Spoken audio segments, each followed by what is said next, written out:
Every day, you watch videos, you order takeout, you check the weather, but you have no idea who's running the show behind the screen. It's a thing called the API Application Programming Interface.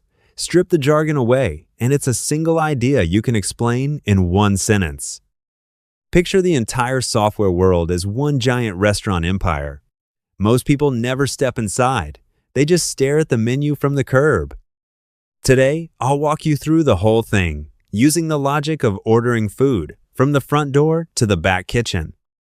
Beginner or veteran, 5 minutes from now, your mental model of system design doubles. Put plainly, an API is a waiter. Maps wants your location. WhatsApp wants your camera. Behind every request, a waiter ferries the order across the room. Every waiter serves 3 kinds of guests. First, the public API. Like a free water dispenser by the road, anyone walks up, fills a cup. The public weather feed works exactly this way. Second, the private API. The kitchen's own playbook. It lives between the front counter and the stove. Outsiders never touch it. Third, the partner API. A VIP room. Only those with a signed contract and the right code word get past the door. Now look at how the back kitchen is built. 5 architectural styles. First, REST. The industry's everyday diner. 2 principles run it: resources and statelessness. You order 1 plate. You get 1 plate. You eat, you wipe your mouth, you walk out. Next visit, the waiter has no memory of you. Every transaction is a clean one-shot deal. Second, GraphQL. The precision buffet. Old restaurants gave you the combo plate, whether you wanted it or not. Here, you check off exactly what you want.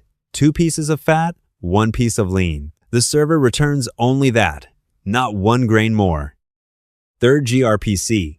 The kitchen's high-speed conveyor, specialized protocol, modern pipework. Built so the staff inside the kitchen can talk to each other at brutal speed. From the outside, you can't even read what's flying by. Fourth, the elder statesman. SOAP. An armored mail coach, stuffed with formal XML documents. Looks heavy, but inside legacy banks and government mainframes, it still runs, year after year. Fifth, WebSocket. The hotline that never hangs up. Games, live tickers, chat. Without it, you'd ask, every single second, "Hey, is the dish ready yet?" With the hotline open, the kitchen calls out to you the moment something changes. Full duplex, real time. 5 buildings down. Now look at the ordering itself. Every dish on the menu is a resource. 4 basic actions move it around. First, get, a read. You tell the waiter, "Bring me a look at the braised pork on table 3. You look, you taste, but back in the kitchen, the recipe and the portion remain untouched. Second, post. Create something from nothing. You say, "Chef, invent a new noodle dish, just for me." The kitchen stamps a brand new ID on a brand new plate. Every post you fire makes another plate. Third, PUT, a wholesale replace. You look at the braised pork and tell the waiter, "Take it back, swap the entire dish for steamed fish." PUT is not a small tweak. It throws out the old, end to end, and lays down the new. Fourth, delete. Erase the thing entirely. You point at the plate. "I'm done with this. Take it away. Throw it out." The dish leaves your table. It leaves the server. Gone. After the food lands, the waiter gives you a look. That look is the status code. 200 means the order arrived clean. 400 means you asked for a dish that doesn't exist on the menu.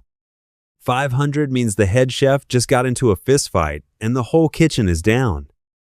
To keep the waiter from forgetting you mid-shift, we hand him a token or a cookie, a temporary pass. He glances at it and remembers. This is the guest from table 3 who paid the deposit. But what if someone tries to steal the dish? That's where API security comes in. The old way was basic auth. Username and password, scrawled on a slip of paper, handed across the counter. Anyone still doing it today looks like an amateur. The standard moved on. Modern systems run JWT or OAuth. JWT is a key card, your full identity, watermarked into the card itself. The server swipes it and knows it's you. No ledger lookup, no round trip. OAuth is the gold standard for cross-platform authorization. You log into a game with your email account. The email service hands the game a temporary token. The game recognizes you, your password, never leaves the email service. JWT and OAuth, two standards. Together, they run almost every modern login you touch. As the restaurant gets busier, the waiter learns a few power moves. First, pagination. 10,000 dishes can't all hit the table at once. The legs would snap. So they come out 10 at a time. Then 10 more. Then 10 more. That's pagination. Second, idempotency. Sounds fancy, the truth is humbler. It means the system won't punish you for a shaky finger. Network glitches. You hit the pay button 5 times in a row. But the endpoint is idempotent. It recognizes those 5 clicks as the same request. You get charged exactly once, not 5. You will not be ruined. And now, performance and the gateway. Too many orders. The kitchen falls behind. What do? First move, cache. Pre-make your best sellers. Park them on the counter. Anyone walks up, grabs one, walks out. No detour through the kitchen. Second move, rate limiting. Put a counter at the door. Let in only 100 guests per second. Bots and scrapers get bounced before they wreck the place. Third move, load balancing. The line outside is too long, so you split it. Window 1, window 2, window 3. What if traffic still doubles? Scale up. Hand the chef a heavier, faster wok. Squeeze more out of a single machine. Or scale out. Hire more chefs. Spread the load. Now you're running a distributed kitchen. And the figure standing at the front door, orchestrating everything, checking credentials, routing traffic, deflecting attacks, that's the API gateway. Modern kitchens, modern tools. Pick the right framework and the work cuts in half. Scripting languages reach for lightweight frameworks. Large complex systems reach for the heavy ecosystems, the ones with batteries included. And when raw speed is the only thing that matters, the modern, high-performance frameworks take over. Now, the real craft. 5 core system design patterns. First, synchronous. You stand at the counter. You don't leave until the food is in your hand. Cash for goods, right now. Second, asynchronous.